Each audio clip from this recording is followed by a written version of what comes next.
All right, welcome to the Apex Vaulting Podcast. Guys, 2 podcast episodes in 2 days. This is crazy. Thank you for listening. If you enjoy this podcast, as always, please share it with someone you think might also enjoy it. If they're into pole vaulting, I think they might like these podcast episodes. Also, subscribe. You can subscribe to our YouTube channel. It's Apex Vaulting, or you can subscribe to our podcast on Apple Podcasts. And please leave a comment or review. I'll be grateful for that. Also, if you do enjoy our content, you might also enjoy our Instagram page. It's just at The Real Apex Vaulting. And we're also Apex Vaulting on Facebook and Twitter. And if you have any comments or questions, please email us at apexvaulting@gmail.com. And today we have another guest for you. He's been on the podcast before. How many times have you been on the podcast? Just once or twice? I've only been on just once. Oh, just once. So this is the second time. Noah Kaminsky. Noah, why don't you introduce yourself to everybody a little bit, and then I'm gonna tell you about that phone call that I got that will kind of lead us into the conversation that we want to have. Sure. Thanks for having me, Bronco. My name is Noah Kaminsky. I am the pole vault clinician. I'm the pole vault guy in New York City public schools, which is kind of a funny title, but that's kind of the role I serve. The Public School Athletic League hires me to run their clinics for beginners, for intermediate athletes. And then I also end up coaching a lot of the athletes on the runway. But I am a full-time middle school science teacher in New York.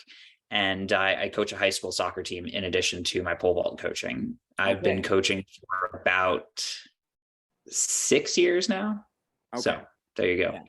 Yeah. So you have experience coaching. You're also an educator. So, you have a lot of background with teaching youth, working with youth. And I think also, just to go a little bit more in depth on explaining your role for the Public School Athletic League in New York City, just to paint the picture, if anybody's ever seen video or pictures of the New York City Armory, it's an indoor track facility, and kids from how many areas of Manhattan are they coming from?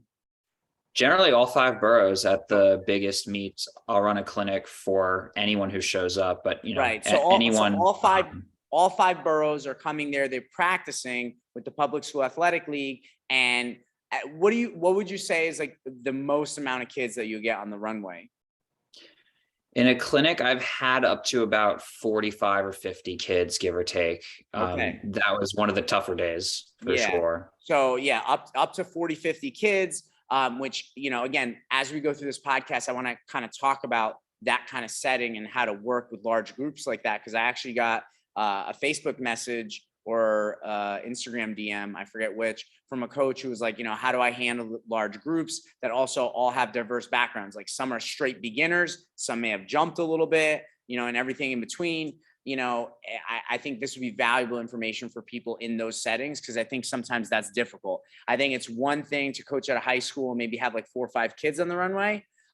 It's quite a different thing also to be at my club where everything's very structured, and sure, you might have to onboard a new client every once in a while to the process and structure. But when you're dealing with at the start with 40, 50 people that don't have a process, don't have a structure, and how do you guide them through that? I think this is going to be an amazing, amazing podcast for people who are like maybe dealing with those types of situations and knowing the expectations they have. But before we even get started with that, Noah, I wanted to tell you about this phone call I got. And it just goes to show where the maturity level as a sport pole vault is at. Because I think, although lots of amazing things have happened in the history of the pole vault, people are jumping super high now, higher than ever. It's amazing to watch the pros. I think when we look at our sport in comparison to some others, and I'm going to bring up a few after I explain this phone call, I think you can see why we're not really at the level we need to be at as a pole vault community. So I got a phone call from this mother. She has a daughter that jumps, and they've been going somewhere for pole vaulting lessons. This is literally what the mom said to me. All right. She goes, look, I don't know anything about pole vault, but I'm a coach personally. I instruct people myself in other things. It sounded kind of like she does some personal training stuff as well as maybe some other sports. And she goes, again, I don't know anything about pole vault, But I kind of don't feel like my daughter's getting any instruction. They just jump. Like there's no breakdown, there's no structure. They just jump. And I think my daughter needs more. It's not enough. It's not going to take her to the next level. And she said, and for all those people out there that think it's a waste of time to post stuff on social media, she said, I actually follow you on Instagram and I see what you post. And I was wondering your thoughts, on what we should do. Right. And so, our conversation went a certain way. And I explained a little bit about the structure of Apex and the drills, but I just think that so many people are getting away with just letting athletes line up on the runway. They take a jump and they give a cue or two, like, hey, more drive knee, hey, more bottom arm, and then athlete goes back online. And it needs to be broken down more than that. In fact, I don't know if you saw my tweet yesterday, Noah. I posted a tweet that Tom Brady, 7-time Super Bowl champion, Tom Brady every offseason starts by doing fundamental throwing drills, very basic things like a high school quarterback would do. That's how he starts his offseason. And I said, what makes pole vaulters think that when you start offseason, you shouldn't be doing pole runs, 1 left, 2 left, 3 left drills, takeoff, swing, turn, straight pole, not straight pole. Like, what makes you think that you don't have to break it down to the fundamentals again, but Tom Brady does?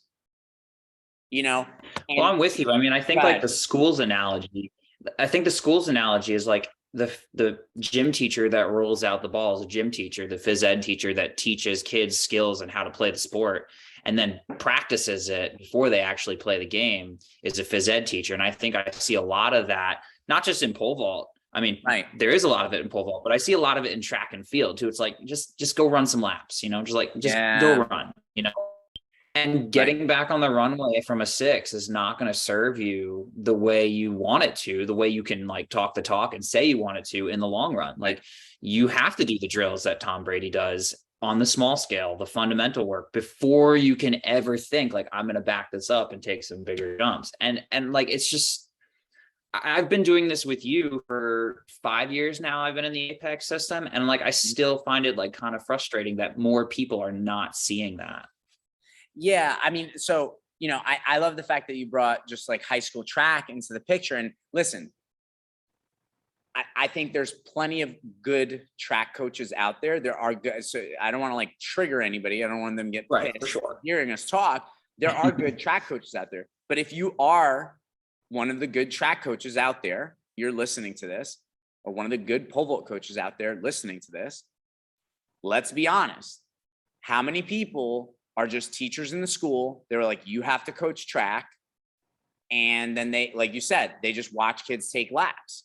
Where literally, if you wanted to be a volunteer football coach at a high school, they would want to know where you played football in college, what position, what were your stats, do you have coaching? This is for a volunteer position. Meanwhile, there are high school track coaches that are getting paid. They have paid stipend positions that have zero experience because they need a body, So this is what happens in the track world. Can I flip that for you for a second? Sure.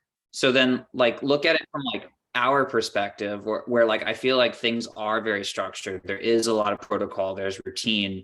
I feel like when I warm up a kid in whether it's track or with my soccer team, like I am there, like I'm watching every single kid, every single way they execute the drill, and like, I think to some people, like even the athletes themselves, it's like, whoa, this guy's doing too much. Like, why is he in my face about this? He's giving me cue after cue after cue. Like they're simple, they're straightforward, but it's like, this is too much. No, that's appropriate. That's what you want, right? You want someone who's going to be dialed in right there, helping you every step of the way. And I feel like in the track world, that's sometimes a very foreign concept that it almost feels like it's invasive. Well, okay. Well, I think, you're bringing up some great points. One, I think you're right. I think just the nature of the sport. I mean, unfortunately, there are some schools, there might only be 1 or 2 track coaches on staff, and they have all the throws, all the jumps, all the sprints, the hurdles and distance. How do you cover all those bases? So I think just the nature of how our sport has been run, that's why there's this hands-off approach. Then the other thing that I want to add, and I was kind of telling somebody this after I went to state meet of champs this past weekend, and I heard some stories about certain athletes and coaches and things that have happened. And, there's always, the athletes that bounce around from one coach to another and so on and so forth. Right. And one of the things that I thought about was, like, I was listening to a podcast episode of Jocko Willink. And for anybody who doesn't know, Jocko is a former Navy SEAL. They have a business where it's called Echelon Front, where it's a business leadership program. And, Jocko also does a bunch of other stuff. But one of the things that Jocko said, he's like, most people don't like to be coached, right? Most people don't like to be coached because it requires you to be criticized, right? Like you said, I'm over there doing running drills, and here's this guy, Noah, who keeps telling me to get my knees up or do it faster, or I'm going too fast, or whatever the case may be. And it's like, God, if that guy would just, like, leave me alone, And so what Jocko said, he's like, think about it. He goes, we have a business where people will contact us, pay us to coach them. And even sometimes at that point, they might be like, hey, dude, back off, right? Like they get upset during the coaching process. So I think getting coached is difficult already, just at the get, right? Then on top of it, again, looking at our sport, like I said, where sometimes just coaches are spread thin, they can't be on top of the athletes the way you described, it does become foreign, where it's like a Tom Brady. I mean, who knows how much he's paying his quarterbacks coach in the offseason, or even the example that I've been giving to people lately. I listened to a podcast with Tim Grover. He is, if you don't know who Tim Grover is, you definitely know his clients. 2 people on his clientele list are Michael Jordan and Kobe Bryant, right? So one of the things that Tim Grover said about Michael, he said Michael would always tell people he doesn't pay Tim to coach him. He pays Tim so that he doesn't coach anyone else. Right? That's funny. Because when I must require a lot of pay. Yeah, right. But it's like when you're a real winner, or you're trying to win, you're really trying to win. You want to be successful, and you're leveling up. And I actually talked about this yesterday with Ellie Fitzgerald. Ellie, Noah. We were talking about how, every time you want to level up, things get harder. You have to add more, right? So for people that are high achievers and really want to take it to the next level, right? Those types of people want to be coached. They want someone on top of them because they're trying to take it to the next level. They're not trying to do easy stuff, right? Whatever is easy isn't good enough for a true winner or someone who's success driven, and they want that coaching. But yeah, in the track world, you're right. I mean, I think a lot of people have accomplished certain things, especially when we're talking about high school or just collegiate level, without someone on top of them, without someone pushing them, without, the grinding. And then I feel like I constantly get pushback from people. I'll get DMs from people that jump really high who are like, hey, I don't know if you should be having athletes train as hard as you're saying. That might actually be counterproductive, and so on and so forth. So it's, it definitely is sometimes disheartening. And that's why I say, like, the level of maturity of our sport isn't as high as some of these other sports. Because in boxing, for example, I love to use boxing. I mean, would you ever see a boxer go into a fight without a trainer, without a coach? Never. They have a team around them. Yeah, it's just not possible. And if you ever do watch a fighter who ends up having, like, let's say a trainer who's a little bit of a pushover, that fighter's gonna start losing real soon. It's like they're looking for that coach that's gonna keep them honest, keep pushing them, keep motivating them. But again, I feel like so many people, and like to bring it back to specifically pole vault, I think so many people have been getting away with just giving a cue after a jump with very little structure, very little drilling, and a very, very thin playbook. Like, me and you have always talked about this. I mean, how many people, they might have only written chapter 1 of their instructional guideline on pole vault. And once you finish chapter 1, there's nothing else left. Like, we did it. We went back as many lefts as we could. We went up as many grips as we could. We went up as many poles as we could. Now you're starting to run through, and I'm sorry, end of career.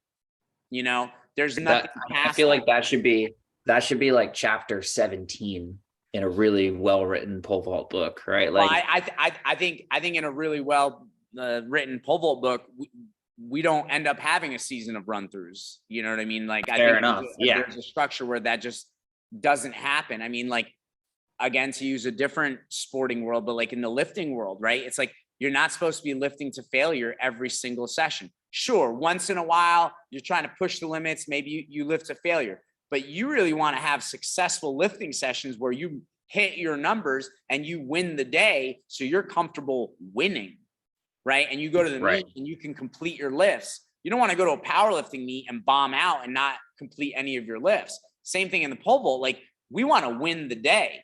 I want to be able to complete the drill. I want to be able to run from the approach. I want to be able to grip that grip. I want to be able to roll over that stiffness of pole. And that way I'm winning the day. So when I go to the meet, I'm comfortable with doing that. I think that's something that I encounter a lot, not necessarily with the beginners because they don't really know exactly what they're doing, but I feel like a lot of the intermediate kids that I work with, it's always about bar clearance. It's not always tuned into like, I need to cover the jump, or like, I need to really make sure that I feel takeoff before I start my swing. Like, those are those little things where like, you can have a day where you jump 8.6 when your PR is 9. But if you completed the drill, like, and it's 85% proficient, as you've, promoted in the past, like, I'm good. Like, that's a good day. 8.6 if your PR is 9, like, and you did the drill, you executed, that's awesome. Like, maybe you did something weird with your leg that caused the bar to get hit. But going into the meet expecting like every single day it's going to be PR, it's just unreasonable. It doesn't happen. Well, it's funny that you bring that up, because literally yesterday, Ellie on the podcast was talking about, because of the way that we structure things and focus on the skills, and also discuss, okay, what are realistic goals for progress? Because obviously when you're a beginner, okay, like, I've never pole vaulted before. I go to my first meet. Oh my gosh, I PR'd 9 feet. Well, I'm never PRing 9 feet again. Like, that's not happening, right? It's a great day. Right. Yeah, that would be amazing. But it's like, so your percentage by what you're going to PR by as you continue your career is going to get smaller and smaller and smaller. And so, like you said, it's unrealistic to consider that every single meet you're going to PR. Now, sure, if you have someone who's jumping 8.69, yes, they might PR like a couple meets in a row, but then they might dip down a little bit and then come back up and then dip down and come back. Right. And then there's all the things about, how you run practices. And I know people talk about periodization in lifting, but it's like, your periodization of jumping, going back to the Tom Brady quote, it's like, okay, if it's early off season or it's early season, maybe you're only doing everything inside of 4 lefts or 4 rights. If you're lefty, right? You're doing everything inside of there, and you're doing certain drills where, okay, maybe that person who's jumping 9, 9, 6, 10, 10, 6, they go to their first meet and they jump. Now, instead of 10.6, they jump 9.6, but it's from a really short approach, and they had better push off. And right, there's all these markers that are like, all right, we're heading in the right direction. When we get back to that full approach, we will hit a PR, And again, it won't be like a 9-foot PR at that point, but go ahead. You often say, like, we're not going into it like not hoping for a PR. Like, if it happens, awesome, right? Like, if you PR from a 4 left, good for you. That's awesome. And like, we're going to take your 4 left as far as it'll go. But when you think about periodization, like, it doesn't have to be about the bar clearance. Like you said, like, if we're limiting ourselves to like 2s, 3s, and 4s for this meet, I don't know why you jump from a 2, but like 3s and 4s, as opposed to next week when it's like, all right, I think we're like a little more dialed in, like we can take it back to a 5 or a 6, but like, we're not going to do 7s or 8s until groups or like state meet of champs, like we're not ready for that. And Yeah, the more we do those, the more we burn ourselves out before it becomes really critical in those high stakes moments to jump a PR from a 7 or an 8. Sure. Yeah. And look, I feel like we're going into a different direction. I definitely want to come back to coaching clinics in a second. Sure. But yeah, I think, for every person who maybe started the first meet of the year from Full Approach and went to the championship meet from Full Approach and everything went smoothly, there's probably 10 other athletes that tried that approach and it doesn't work. But I think it's hard, and it goes to show the maturity of our sport. In other sports, things like that are looked at more critically, and people say, well, percentage wise, if that's your approach, you're going to fail 90% of the time. Like, listen, in football, there's a time and a place for a Hail Mary, right? If there's less than 10 seconds left, you're on the 50-yard line and you're down by 4. A field goal is not going to tie it up. Like, you got to chuck the Hail Mary.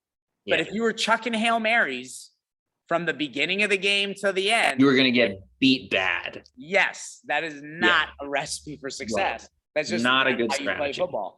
And I think the same thing, if people looked at things more critically and said, wow, we finished indoors pretty well. Worked up to, let's just say 7 left, right? Let's say even 8. Okay, we worked up to an 8 left. We finished indoors really well. Whatever our championship meet was, we did awesome. Well, I kind of want to see that 8 left at the first outdoor meet. And then we're going to do the second meet. And let's say even like the second, third meet of outdoors, you hit a PR. That's great. But at that third meet, 8 to 12 weeks left. And are you going to be able to carry this? And this is where, me and you, we talk about this all the time, and you even, applied these kind of principles to your soccer coaching and your soccer seasons, right? Well, if you didn't start regrouping and retraining, right, you are not going to carry that runway speed for another 8 to 12 weeks. And then, shocker, this is where people start running through. They can't do their 8 left approach anymore. They're not getting on the same poles. And listen, I know people try to fudge it all kinds of different ways. But I mean, I remember literally, because I went through it. And I think I mentioned this on one of my recent podcast episodes.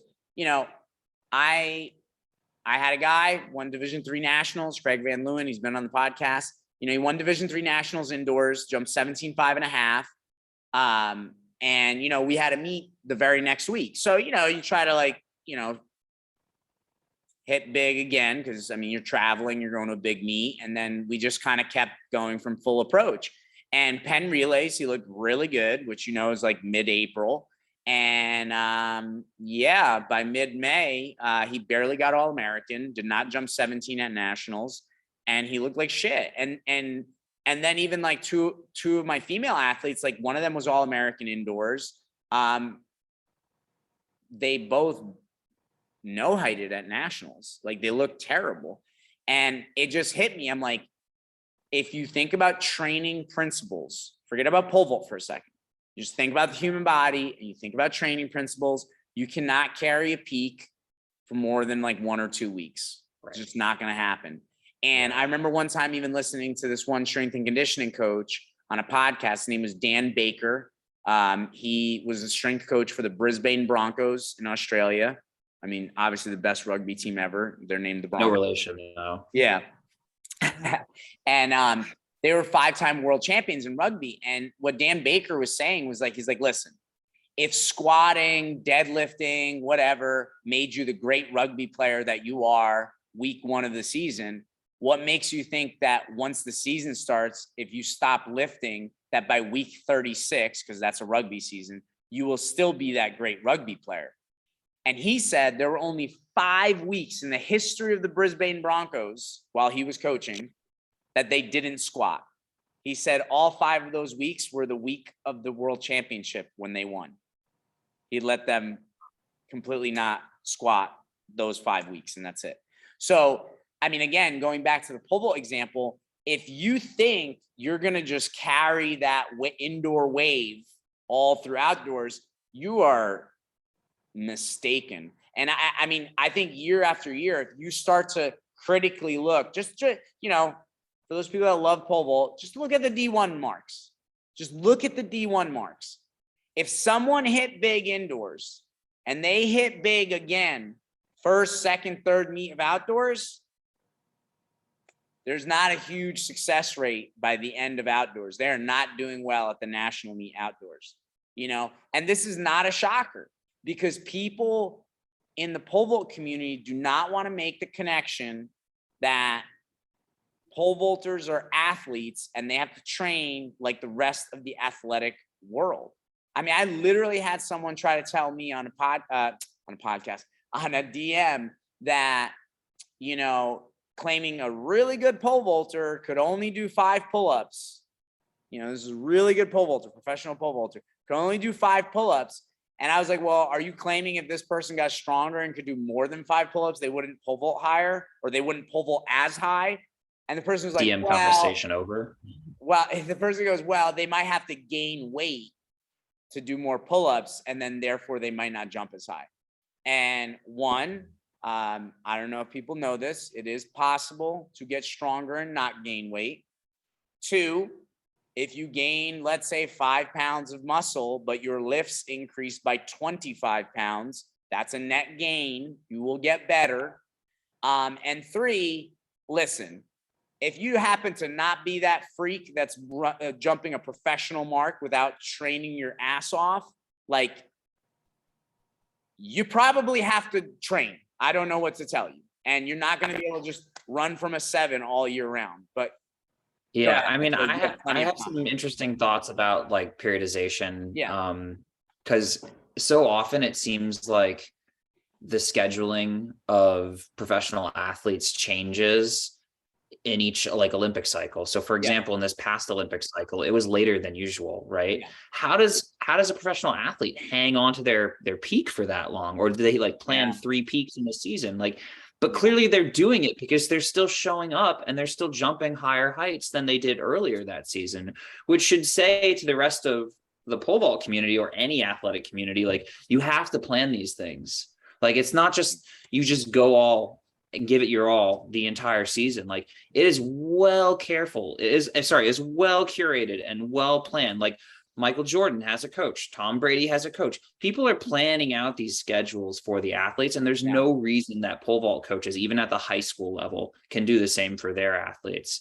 I think, like, in my own context, and I don't mean pole vault in this instance, but in soccer, like, one of the funniest moments I've ever had with my soccer team, who I've now coached for 6 years, is I walked out there like 3 seasons ago and I was like, guys, we're going to have practice today, but we have a big game coming up later in the week. I need you to give me 70% today on the soccer field. And the looks I got were hilarious. Like, what 70%? What does that even mean? How can I play soccer at 70%? It's like, just run a little slower. Like, I'm not asking you to be sloppier. I still want you to be skillful. But if you give me 100% today, 2 days from now, we're going to suck. We're not going to go out there and do our best. Right. And, I try to educate pole vaulters in New York City about that, but it is difficult because as a clinician, like, I don't see the athlete on a regular basis. I might see them once a week. I might see them once every 2 weeks. Right. So a part of my role is not just like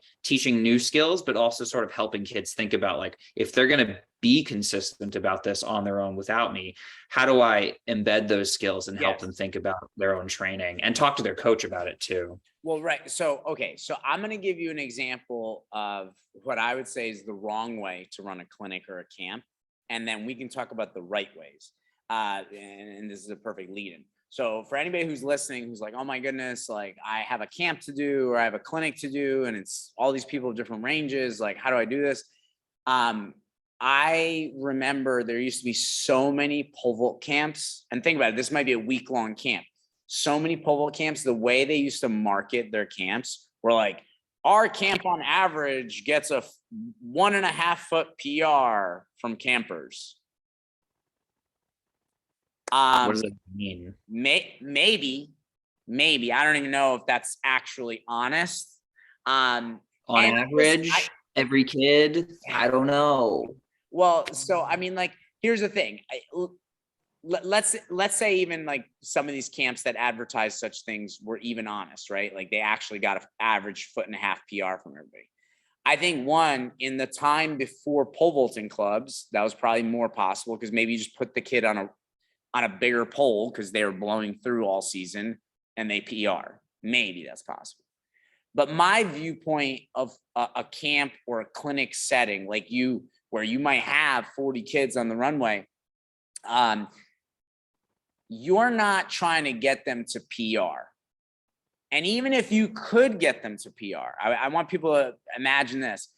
Imagine as a clinician or a camp coach, you got this kid to PR because you put them on exactly the right grip, exactly the right pole, exactly the right step. And, you massage the whole approach so that it just worked out that day they PR'd. That athlete is not going to be able to do that without you.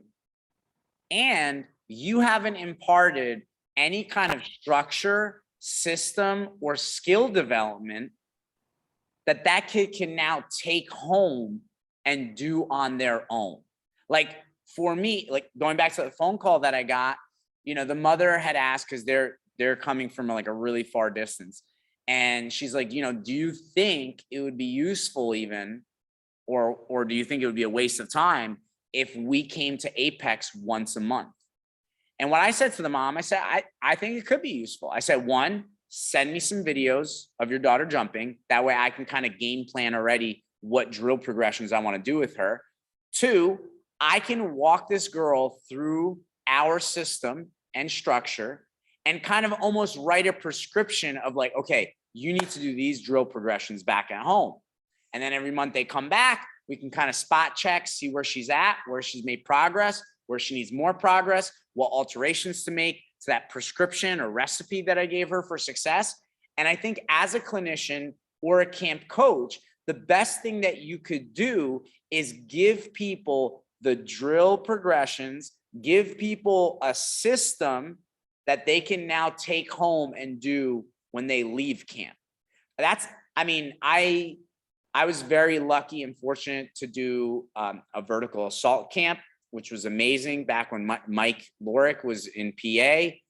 They would have something like 8 pits, over 100 kids. It was an amazing experience. I was also lucky and fortunate to do a camp with Alan Launder at Slippery Rock. Again, like 100 kids. It was amazing. And my thought always from the get was I need to give these kids the blueprint for success. It's not about me getting them as a high a grip as they can handle and getting them on a big pole and getting them to wrap a bungee and hoot and holler. That's not what the camp is about. The camp should be like, hey guys, I'm going to give you the recipe. Take this recipe home. And if you follow this recipe, you can cook up a PR on your own. And I think that's what I always felt was really important from a clinic or camp coach perspective.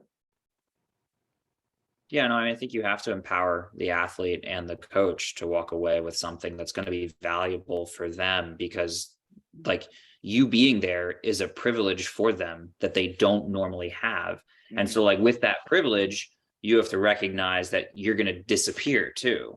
And so you have to give them as much value to walk away with as possible, mm-hmm. knowing that you can't always be there to coach them. Right. Plus, I love to see coaches who come to my clinics with their athletes, or if I'm coaching clinics for coaches, because I do that too, find something that they didn't know about in the pole vault, which is so simple, right? Like just a little tiny, like, I don't know, like a rollover drill or like jump drill, or like just to swing to the pole runs. Pole runs are a fantastic way to check for the plant, right? And like to see them light up when they're like, oh, wow, I can do that. That's so easy. It's like, yes, it is so easy. And I'll tell you what to look for, and you can do this, and your athlete's going to get better. I just find it amazing that there's still so many opportunities in front of pole vault coaches like us who are committed to educating the kids in front of us. that it's a wonder that, we don't see more coaches coming around to the pole vault or hosting, I guess, more clinics. I don't know. I feel like I'm losing my train of thought here, but I just feel like those moments are really special. And I enjoy seeing them because it empowers coaches and athletes to do better on their own. Yeah, well, and I think a couple things off of what you said. I think that a lot of people, when they coach, again, going back to how we kind of started this conversation, I think a lot of people, the way they coach is basically off adjustments. I don't know how much coaching is actually done. It's a lot of adjustment making, like, oh, I'm really good at adjusting grip and step and pole. So they kind of stick to that. And then even something like a pole run, I don't think enough people have really fleshed out how to explain it, where a beginner or a beginner coach, like you're explaining, can hear you explain it and go, wow, that makes sense. Real quick, real simple. And you know what? I'm still figuring that out. Like, I still stand in front of the athletes and say, let's do our pole runs. And I'll watch a kid start running down the runway with their pole and see it start bending backward behind their head. Yeah, like they lose the tip behind them. Yep. Right, like they're literally outrunning their tip. Yeah. And they'll come back to me and I'll be like, hey, you should start with the pole leaning forward, because it allows you to not just plant easier, but it makes your running mechanics better. Yeah. And like that, something as simple as that, I feel like I have to correct over and over again. But like, that doesn't require me, like any sort of expert. Like, any coach can do that. Any coach can see that the pole is now bending too far backward. Like, anyone can do that. Right. But like, as I said at the beginning, like, I'm still figuring a lot of that stuff out. I just happen to be the best person for it in the PSAL right now. And I again, like, I recognize that as a privilege. I love it, but I'm still very raw at this because our sport is so immature. Like, I think our sport is still growing to the point where there are pole vault coaches out there who have enough knowledge to help, but are not even at the level like that I would say like a master coach is at. Yeah, well, I think, and you've seen me do it. Like, when a new person comes into the club of any level, it could be a middle school athlete, it could be someone who's like 55 years old. They come in for their first session. I have this kind of like onboarding system of like how to introduce them to everything, whether it's running drills, rollovers, pole runs, the first jump into the pit. There's a way that I describe and explain stuff where, again, it's been fleshed out because I know the common mistakes, where people are going to go wrong, and so that I can adjust them. I think a lot of people haven't fleshed it out that much. They spend most of their time with people who actually know how to pole vault, and it's very rare that they onboard a beginner. I think that's something that I think more pole vault people need to understand. If you want to be a pole vault coach, you better get really comfortable at working with beginners. It's not about the person who's jumping high. I mean, listen, it's fun. Don't get me wrong. Like, going to States with Ellie, like she was on the podcast yesterday. It's really nice to like game plan and strategize. Okay, what approach are we going to do? What pole are we going to start on? What grip? Or what are we going to open at? Are we going to pass a bar? Are we going to do this? That's fun. And I like winning, and don't get me wrong, but you better be really, really spot on getting beginners involved in our sport and teaching and instructing those people. Because let's face it, I mean, like all sports, I brought up Tom Brady before. For every Tom Brady, there's probably like 100,000, maybe 10,000 kids who play quarterback that are never going to be on that level, but they still know how to throw a ball. They still know how to call a play. They could still play football. But the thing is, in our sport, I almost feel like sometimes if certain coaches are not getting an athlete that kind of has a knack and can already figure something out, they don't want to be bothered. They don't want to be bothered. But no, you have to want to coach beginners. And again, to go to your setting, right? Again, it's very different even in my club, right? We have 10 athletes or less to a coach. Obviously, even when new people are coming in, there's probably a bunch of people there already who have been in the system. So they get to see stuff, see other people do it right. How do you actually structure, like walk us through, let's say 40, All right. 40 So, kids show up. I mean, yeah. first of all, And so I this would is, assume you have to just approach it like they're straight beginners. Like even if they've vaulted, like you have to walk them through some kind of structure. Do you break it up into different groups? Do you break it up into different like stations? How exactly do you deal with that? so in addition to having that many athletes come to the clinic, sometimes at like those early meets in November, or in the beginning of the outdoor season, like in March, I also have rolling attendees. So I might get like my first 30 kids, and then I'll have 9 more show up, and then I'll have 4 more show up mid-session, which is crazy. Like I do think that that's a big challenge, but I'm wearing a hat that says like, you got to do it. You just have to integrate the kids and help them out. The other thing is I don't always have enough polls for everybody. So I'm dependent on what the PSAL and what the Armory provides in terms of their general population polls, which tend to be a lot older. There's no perfect line like you see behind your right shoulder. And that's also challenging. So sometimes I find that I'm giving my like 100-pound 9th grade girl a pole that's way heavier than she might can use because because that's all I've got left. I've given out the pole that fit the athlete. Let me just interject here, right? Because I think, again, kind of like how I was like, a lot of coaches don't want to deal with beginners, unless they think they have promise. I think the other thing is people have too much of a rigid mindset of like, I can only coach if it's like this, and you bring up the pole situation. And this is why I've always been so big on straight pole drills, because everybody who's like, no, you got to get someone bending the pole the first day and whatever. Cool. What happens if you don't have a pole that the person can bend on the first day? I mean, like you said, I'm very fortunate. We have a huge selection of poles. I'm not really big on like having someone bend the pole the first day anyway, but like I could do that if I wanted to. The thing is, if you're presented in a situation, because we also at Apex do the Rent-A-Coach program. So we work with several different high schools. And sometimes I go to certain high schools where they want me to kind of like test out the group, and they might, like they might give me 20, 30, 40 kids the first day.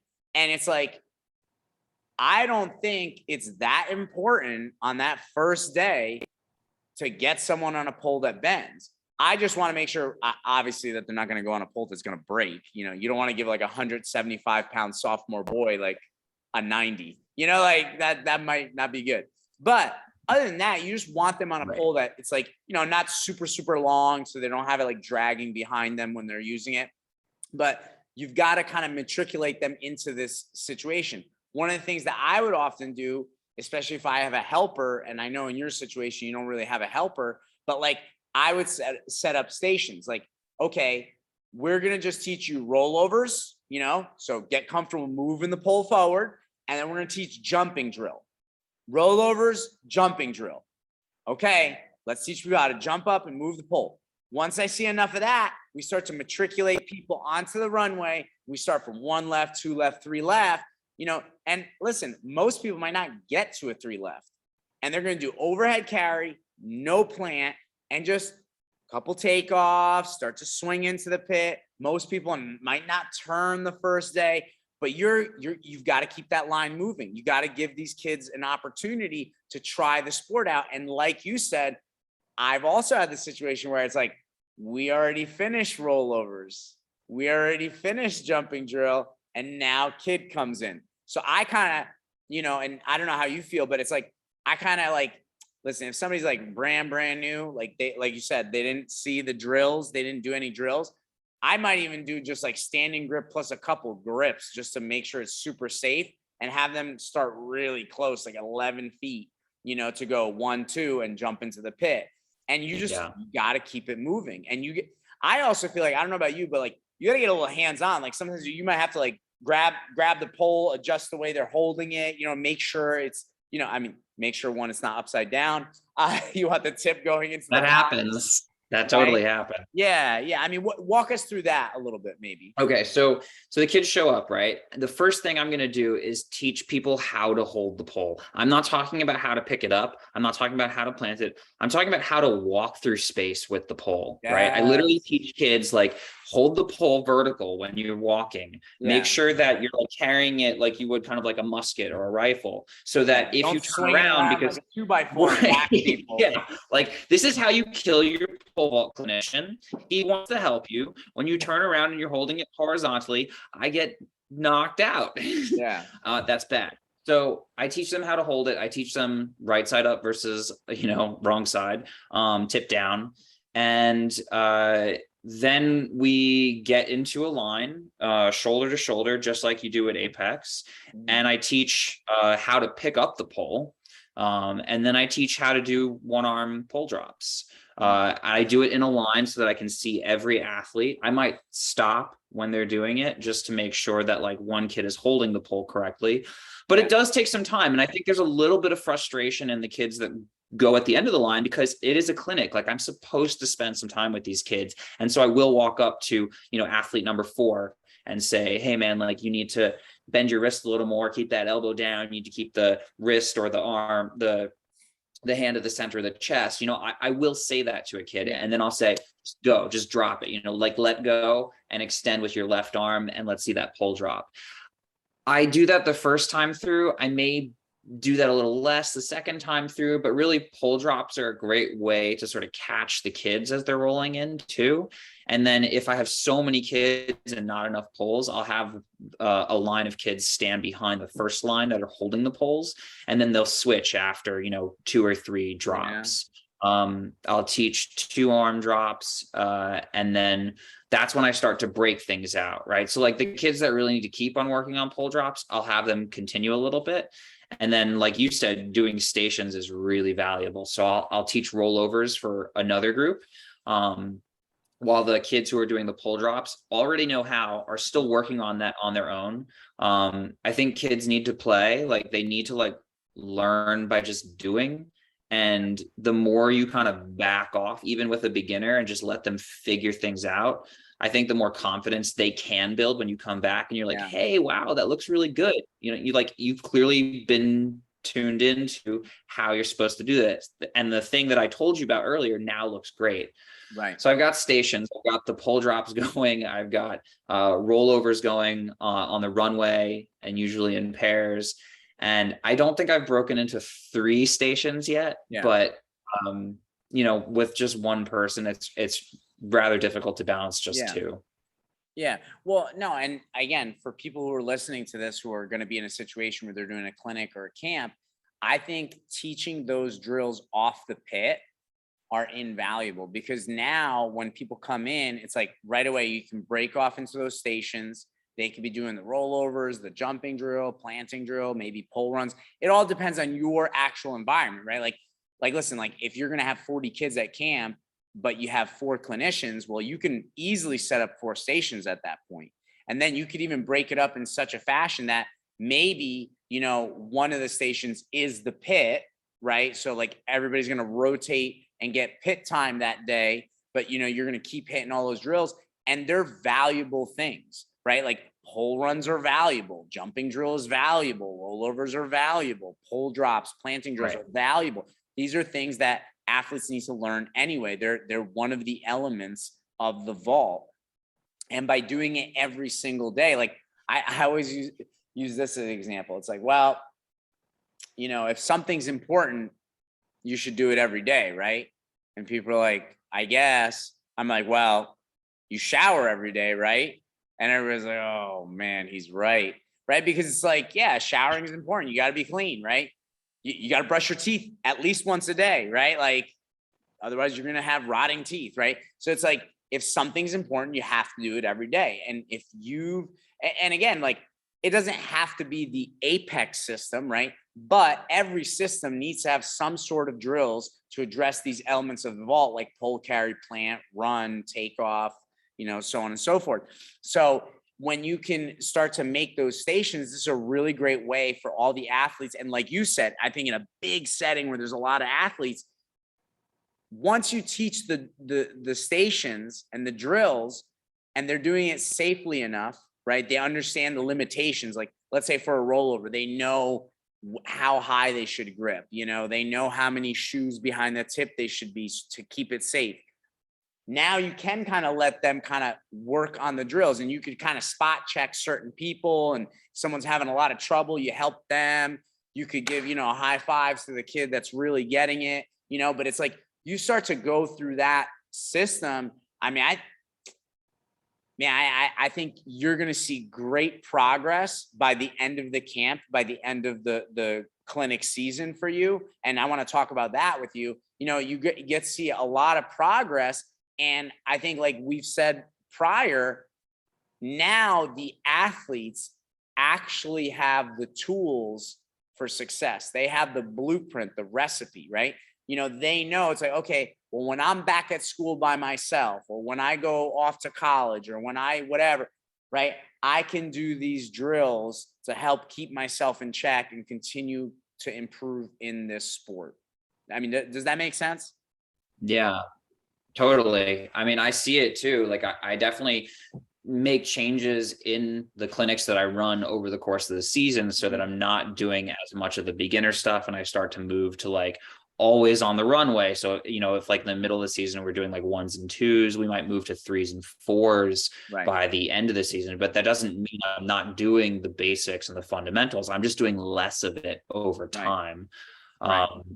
This past spring has been really nice for following that arc for me. I feel like in the indoor season, I get a lot more beginners, and the clinics tend to be more beginner oriented. Yeah. But this past outdoor, which is the first time we've had an outdoor spring season, where I did these clinics again, because I only did 2 indoor seasons because of the pandemic.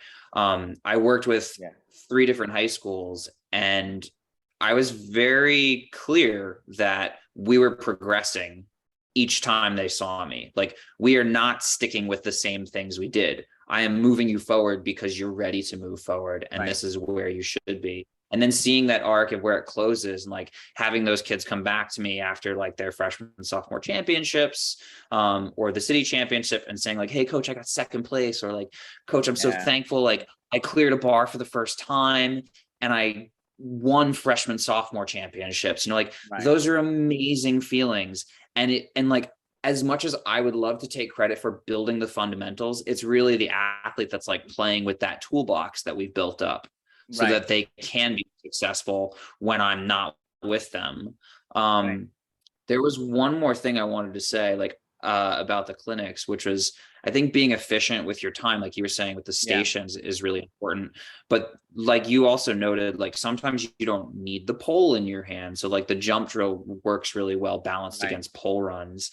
And if I can manage my time efficiently so that I'm as available as possible to give feedback and spot check, for all the kids that need the like, "Good job, that was awesome," or like, "Hey, let's try that again. I didn't really like the way you dropped the pole there. You didn't squeeze your right arm when you were going to flip." That makes me a more effective clinician. And I think too often we might get caught up with like that one athlete who's really struggling and like really needs the attention, or the other, or like an athlete that is doing really well, and we would just want to be there to like give them the high five. I feel like being equitable to all and being able and free in your time to spot check and say, to give each athlete one single cue that's going to work for them, makes me all the more valuable as a clinician to the athletes. And then again, like, it comes back to you by the end of the season, you start to see how that's progressing. Yeah. No, look, and I think one of the things that I was thinking about, because you were like, oh, you don't, obviously if somebody's struggling, you need to help them, but you don't want that person to monopolize your time. You're working with a big group. I think on the reverse end, I think also, and this was something that I think we talked about the other day, I think coaches a lot of times, like, they'll see someone who shows a lot of promise and they're like all over that kid, and I get it. Like, everybody likes to coach someone who's a great athlete. Like, it's fun. I like winning. I get it, I'm a very success driven person. But that being said, I think a lot of times coaches don't see the disservice they're doing for the great athlete. Because if that great athlete, if you're giving them extra special attention, you're constantly just watching their jump or watching their drill and you're ignoring others, you're actually enabling that kid and getting them to think, oh, I get special treatment. And what happens when they have a bad day? Well, not just forget about the bad day, but you're really setting that kid up for failure, because now that athlete is expecting special treatment because they're a good athlete. And the thing is, when things get hard, there is no special treatment answer. When things get hard, the only answer is like, yo, that drill that you don't like, you need to do that drill. How to do it. Yeah. Oh, I mean, that athlete should be that workout you don't like to do.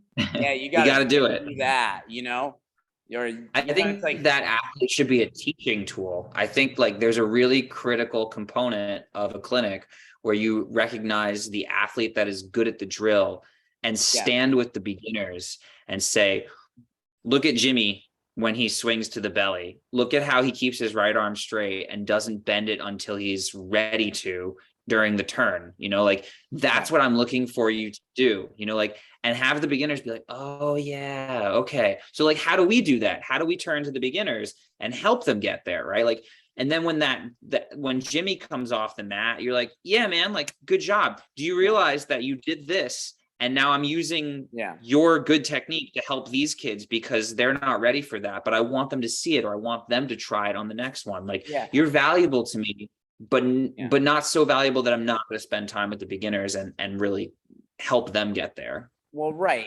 And I think, look, any coach in any program, the moment you start to ignore beginners or you start to ignore the people who aren't at the top, you're not going to be coaching for very long, because that stud athlete is going to graduate. That stud athlete is going to retire. That's that, right? Like, you better be working with the next in line. And the thing that I always think about, and again, I know this maybe sounds corny, but I always say, like, the most important person in my world is the person on the runway right now, right? Like, whoever's up right now, this person is so important to me right now. And when they finish their jump and I give them their coaching, the next person is the most important person in my world, right? And I think if more coaches, I'm sorry, say that again. I should just be present with the athlete that's in front of you, like make eye contact, make sure they feel like they're heard if they're like a little bit fearful of taking this next jump, or remind them like what they have to work on, which you told them the last time you saw them, like all of that goes a long way. No, yeah, I think that's huge. And I think if more coaches did that, we would have more people involved in this sport. And it's kind of weird, I feel like so many people talk about growing the sport. We need to grow the sport of pole vault. And yet I see these practices that are not going to grow the sport. Like we just talked about, if you're running a camper clinic, I mean, I guess you could promise a PR. I just don't know if that is actually going to happen. Or you could give people the blueprint, right? The recipe, and I know some people, they think they have like some super secret thing that no one's ever figured out, like, and they want to keep that secret because they have a competitive advantage. Dude, you don't have any secret. There's no secrets, but the other thing is like, and then the thing that's important is like, you need to be able to work with beginners, and you can't shy away from these large groups. You can coach the large groups. I think, and this is something we didn't talk about yet, and so I think we need to discuss it, is maybe you need to adjust your expectations when working with large groups that are either beginners or novice. You have to adjust those expectations, because I know, again, like I said before, I think there's some people like, well, I can only coach in this kind of environment and this kind of setting. Cool. That's not always going to be the environment and setting. And you need to be able to adjust what you do, right? I do it myself. Like I said, like I do the Rent-A-Coach program. And sometimes like I have to work with large groups as you do, and I adjust what I do. I can't run it like an Apex session, what would you say to someone who is about to encounter a situation like yours in a camp or clinic setting? What should the expectation levels be? Like, what are you actually trying to accomplish by the end of the day? Let's say first day. So, What should my expectation yeah. Should it be? So my expectation. 7 laps? Are we doing 7 laps? No, definitely not. I mean, I think it's a good day if you get back to a 2 or a 3 at a beginner clinic. I think that's really good. If the kids are swinging up and getting vertical in any way, shape, or form, I think that's awesome, right? Like that's almost above and beyond. So if that's above and beyond, then I think like setting your expectations is really teaching fundamental skills in the pole vault in the right sequence. So, pole carry, run, plant, take off, off the ground. Like, I don't even think you're going to get to off the ground, and that's totally fine. Yeah, you might not get to the turn. Like you might just do takeoff, swing. Yeah. Yeah. I mean, you have to be a very good coach to get your kids to that point that quickly. But I think like on a simple level, forget pole vault for a second, like everyone needs to walk away learning something new. And that could be a nugget, or that could be you blasting their world apart about how amazing and fun pole vault is, but also like how it's just the sum of its parts. Like you can put it together like anything else, Right. as long as you know the components. Right. And I stop myself when I'm doing these clinics and I remind myself to ask the athlete, did you learn something new? What did you do today that's different than yesterday? Yeah. How am I helping you? What did you not know before that you do know now? How can you go back to school and do this again productively for yourself? Yeah. And 9 times out of 10, the kid's like really smiley, really bubbly, really happy, and just says, yeah, you really helped me. This is something I did not know that I could do before. And now I can do it with my coach. Do you think maybe you can do it with your coach? Like, can you tell your coach how to do this drill and maybe they can watch it instead of me, and you can get better at it? And they're like, yeah. So I think that's really where you should set your expectations. And if that's well above where most coaches feel like their expectation for coaching the pole vault is, I have no apologies about that. I think the standard should be exactly that, not just in a clinic, but also every day you have a practice, an athlete should be walking away learning something slightly new or improving in some small way. Absolutely. You should be trying to learn something new or master something new every single practice. And going back specifically, like large group, clinic, camp, beginners, like you said, I think the expectation of like, look, you might only get back to a 2 or a 3. It might only be overhead carry. You might not even overhead carry only. Yeah, you might not add the carry or plant, at that first session. But if you can get them to take off and swing and land on their butt into the pit and move the pole, feel that they're moving the pole. Right. Feel the takeoff, feel that long short and jumping up. I think those are all crucial. And the analogy that I always give athletes, because I think something that's super, super important. And like you said, like it's having the athletes understand stuff. You have to explain this process and you have to explain it. I think analogies are always amazing. I always bring up the boxing analogy. I go, we're pole vaulting right now, but imagine you had a boxing gym and I never boxed before and I come to your gym. Would you let me fight, like box on the first day? And every athlete I've ever asked, they go, nope. I go, how come? I'm like, dude, I want to box. I just saw a fight over the weekend on pay-per-view and I'm excited. I want to learn the sport of boxing. I want to get in the ring. I want to mix it up with someone. But Bronco, what are those bags they hang in the gym for then? Like if we're just going to fight all the time, then like why do we have punching bags, right? Right. There's heavy bags, there's speed bags. And what I always explain to people is like, the reason they wouldn't let you do that is because you get knocked out the first day. You don't get to fight. And in fact, it takes anywhere between like 8 to 12 months of training, right, to actually do a fight or even just spar. And I'm like, you're going to have to, like you said, hit the heavy bag, hit the speed bag, coach is going to have to hold mitts and you're going to have to hit certain patterns. There's all these little drills. You have to learn the footwork, and once you've accomplished enough of that, they start to slowly put you into boxing-like scenarios. And I go, but yeah, in pole vault, there's so many people that are like, here's a pole, here you go, run. And even take it back, let's jump.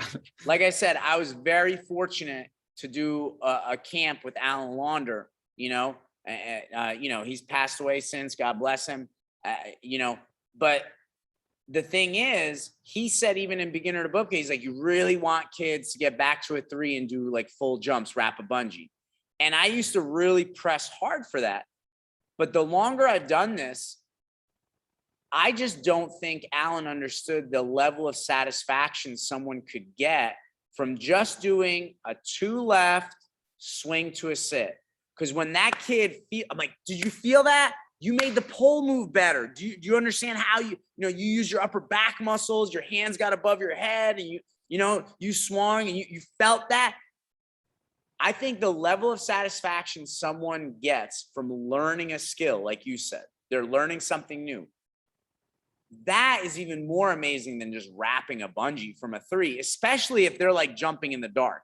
Because you can get some athletic athletes, athletic people to just like get back to a 3, run into it, lean back and kind of like wrap a bungee. And you'd be like, wow, that's like so good. And you try to explain like how high that is and why that's a good spot. And, but it's like by actually learning the skill, they're starting to piece things together and be like, okay, all right, I've already accomplished takeoff and swing. I can't wait. Hopefully next practice, I can get a turn in.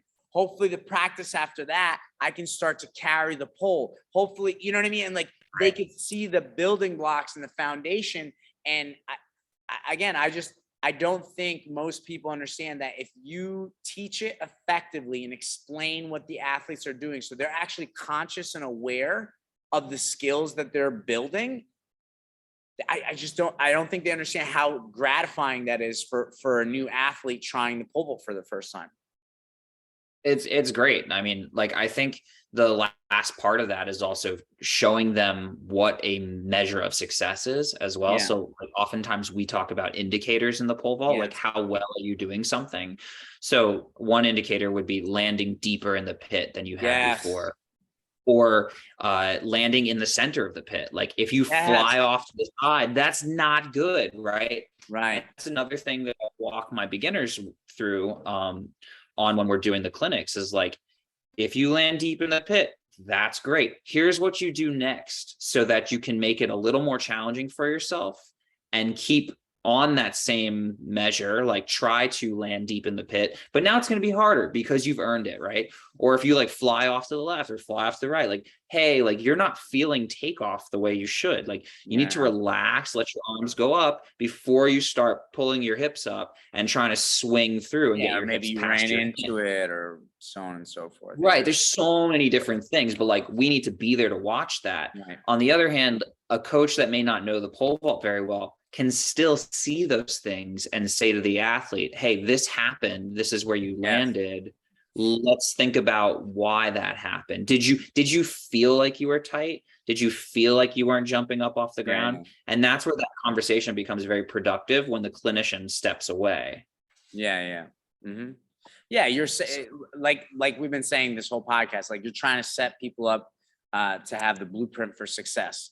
And once, the athlete and maybe their other coaches that they have available are comfortable doing it without you there, you've done an amazing job as a clinician or a camp coach, Yeah. I mean, look, I think this has been an amazing episode. I know it's late for both of us. Did you have anything else that you wanted to add before I end this? I think a lot of people are turned off to starting the pole vault, like whether your coach won't let you pick a pole up and do it for the first time, or you're a coach that's a little hesitant to let your inexperienced athletes try it. Like, I think there's a lot of value if you know that there's someone in your community that you trust that can teach the pole vault that you trust. So like in the PSL, like I'm very fortunate to have that role, and I think they're doing a really good job of elevating the skill technicians or the event technicians like me, because I'm not just the only one. There's people who teach the high jump and the sprints and all that. Yeah.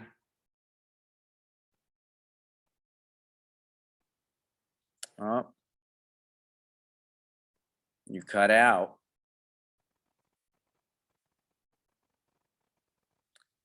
All right. Well, I don't know what happened to Noah, but we got through the bulk of the podcast. It's unfortunate we can't hear his closing statement. But for everybody listening, thank you for listening. Thanks for watching. If you're watching on YouTube, remember, please subscribe. Our YouTube channel is Apex Vaulting. On Apple Podcasts, you can subscribe. Please share with someone that you think might find this valuable. You can also follow us on Instagram at The Real Apex Vaulting, and Apex Vaulting on Facebook and Twitter. And if you have any comments and questions, please reach out. We love helping people. Just email us at apexvaulting@gmail.com. Thanks, guys.